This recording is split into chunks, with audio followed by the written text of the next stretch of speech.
आज राज्याचा अर्थसंकल्प सादर होणार। अर्थमंत्री अजित पवार 11व्या वेळी विधानसभेमध्ये अर्थसंकल्प सादर करणार। शेषराव वानखेडेंनंतर सर्वाधिक वेळा अर्थसंकल्प सादर करण्याचा मान अजित पवारांकडे।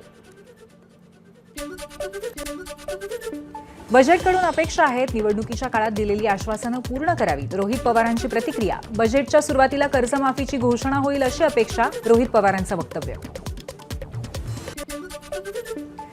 जुनी पेन्शन योजना लागू करा, शाळेच्या पटसंख्या निकषानुसार शिक्षक भरती करा। अमरावतीतील शिक्षकांनी अर्थसंकल्पाच्या आधी व्यक्त केल्या अपेक्षा। महायुतीला घवघवीत यश मिळवून दिलेल्या लाडक्या बहिणींना आज अर्थसंकल्पातनं काय मिळणार याकडे लक्ष। 1500चा हप्ता 2100 होणार का, या प्रश्नांची उत्तरं आजच्या अर्थसंकल्पात।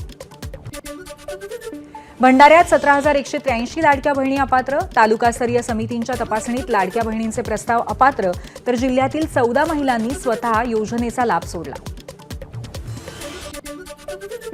माजी आमदार रवींद्र धंगेकरांचा काँग्रेसला रामराम। काँग्रेस सोडताना दुःख होतंय, धंगेकरांची प्रतिक्रिया।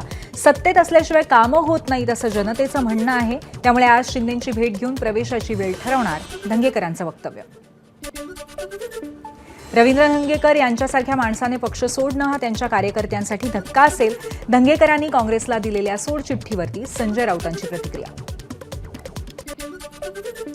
रवींद्र धंगेकरांच्या निर्णयाचं मंत्री उदय सामंतांकडून स्वागत, तर आणखीन काही जण शिंदेंच्या संपर्कात असल्याचीही माहिती।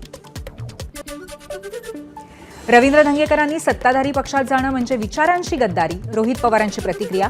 धंगेकरांनी काँग्रेस सोडण्यासंबंधी फेरविचार करावा, रोहित पवारांचा सल्ला। भारताचा निवडणूक आयोग सरळ नाही, निष्पक्षही नाही। सामनाच्या अग्रलेखातून निवडणूक आयोगावरती हल्लाबोल। भारतातील निवडणुका हा सर्वात मोठा घोटाळा आणि भाजपचा विजयही डुप्लिकेट असल्याचा सामनातून हल्लाबोल। राज ठाकरे हे सहकारी असल्यामुळे भाजपवाले शांत। राज ठाकरेंच्या जागी अन्य कोणत्या पक्षातला नेता बोलला असता तर सरकारमधील लोकांनी तांडव केलं असतं, गंगा स्नानावरील राज ठाकरेंच्या वक्तव्यावर संजय राऊतांची प्रतिक्रिया। संतोष देशमुखांच्या अपहरणाची पोलिसांना कल्पना होती, अंजली दमान यांचा आरोप। प्राथमिक चौकशीत आरोपींना मदत करणाऱ्या पोलिसांना सहआरोपी करा, दमान यांची मागणी। धनंजय मुंडेंच्या फोननंतरच वाल्मिक कराड पोलिसांना शरण आला, अंजली दमान यांचा दावा। हत्या प्रकरणामध्ये धनंजय मुंडेंसह 10 जणांना सहआरोपी करा, दमान यांची मागणी। अंजली दमान या नेहमी आरोप करतात, तपास करून योग्य कारवाई केली जाईल, अमोल मिटकरींची प्रतिक्रिया।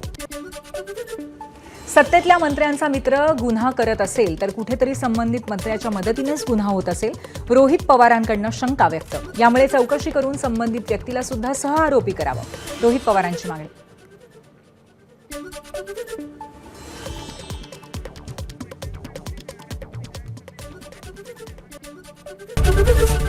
एबीपी माझा, उघडा डोळे बघा नीट।